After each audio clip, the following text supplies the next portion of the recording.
On the way back from Lewis's funeral, my mom told me to start packing. She waited until the day before we left to tell Edie.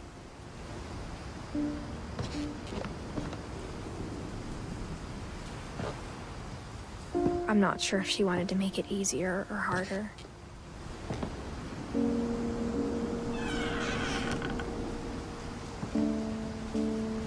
I wish we'd stayed.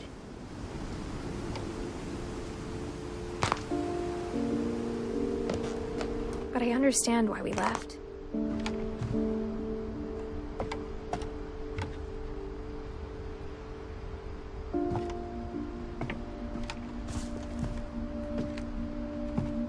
My mom ended up leaving everything behind.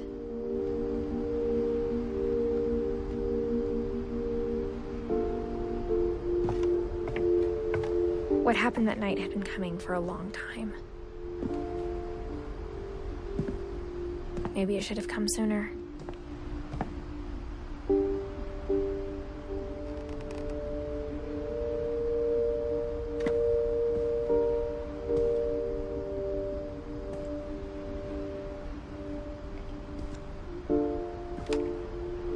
But it had to end one way or another.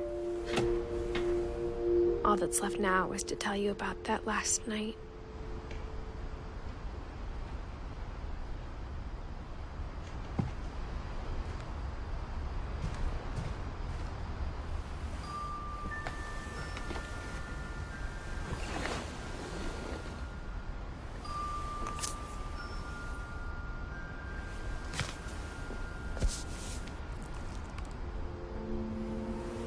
That whole last day, Edie just watched us pack and didn't say a word.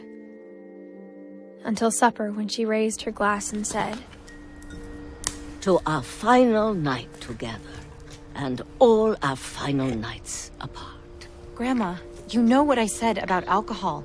Some of your medications are very Edith, specific. I left a present for you in the hallway. Why don't you go open it? The grown-ups have to argue now. I'm sorry, you're right. We're all leaving tomorrow. Let's just enjoy our last... I'm not leaving. Edith, you're excused.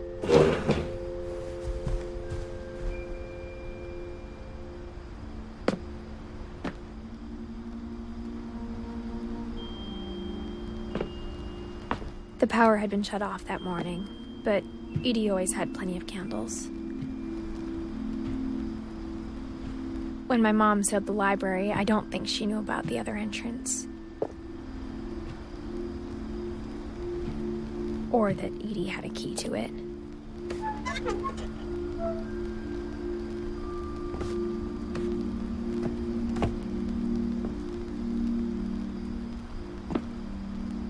That thing you're afraid of isn't going to end when you leave the house.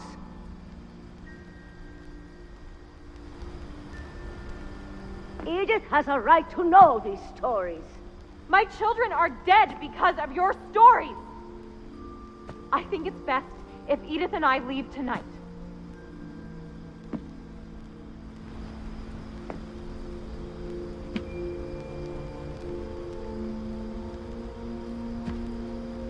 We'll have the nursing home send a van for you in the morning, okay?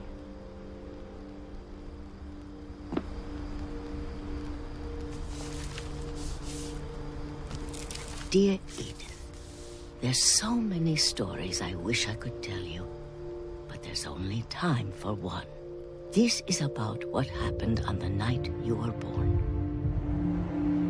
That night, the tide went way, way out.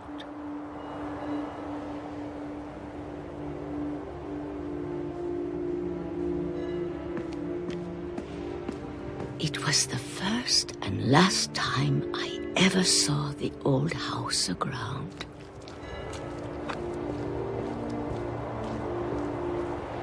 There'd been an earthquake out in the middle of the ocean. They called it the lowest tide in 1,000 years. God, it smelled awful. You know, I've seen that house every day of my life.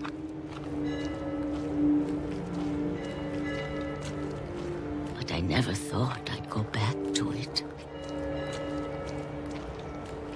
When the fog rolled in, I lost my way.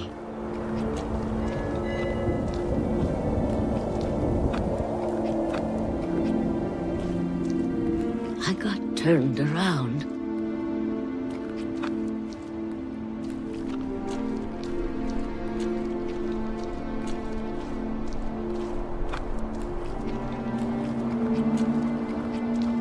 For a while, I wandered. I started seeing things.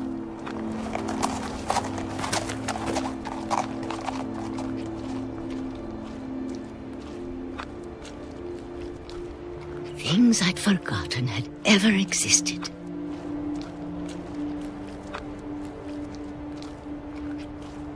But when I saw them, they felt like old friends. That night, a lot of things came back to me. Or maybe I came back to them.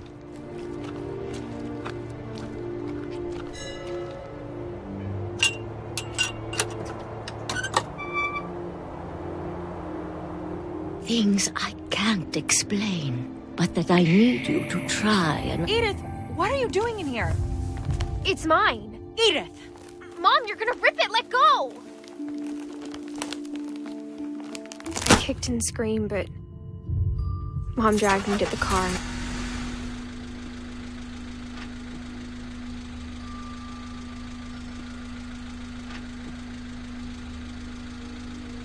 I never saw Great-Grandma Edie again.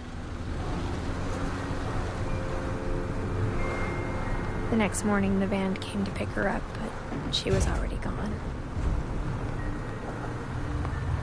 After that, we moved around a lot.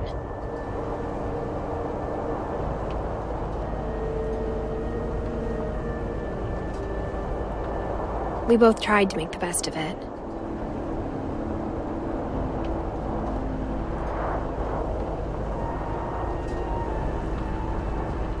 A few years went by.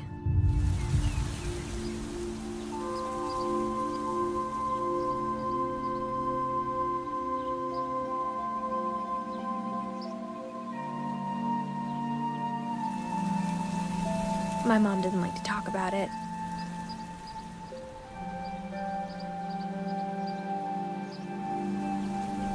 But she started getting sick a lot. The rest happened pretty quickly.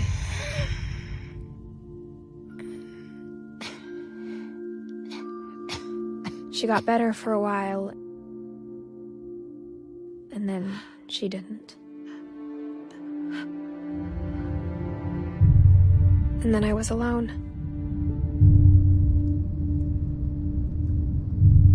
The last Finch left alive.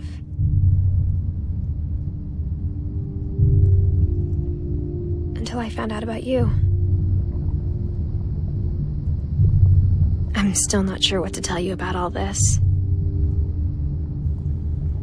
If we lived forever, maybe we'd have time to understand things. But as it is, I think the best we can do is try to open our eyes. And appreciate how strange and brief all of this is.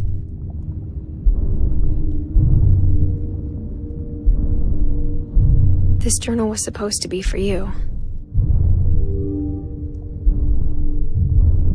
But now I hope you'll never see it.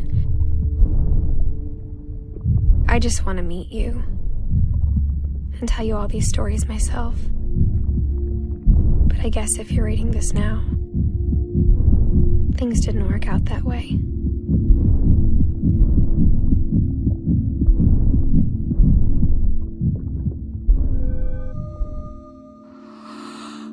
This is where your story begins.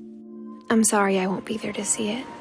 It's a lot to ask, but I don't want you to be sad that I'm gone. I want you to be amazed that any of us ever had a chance to be here at all. Good luck.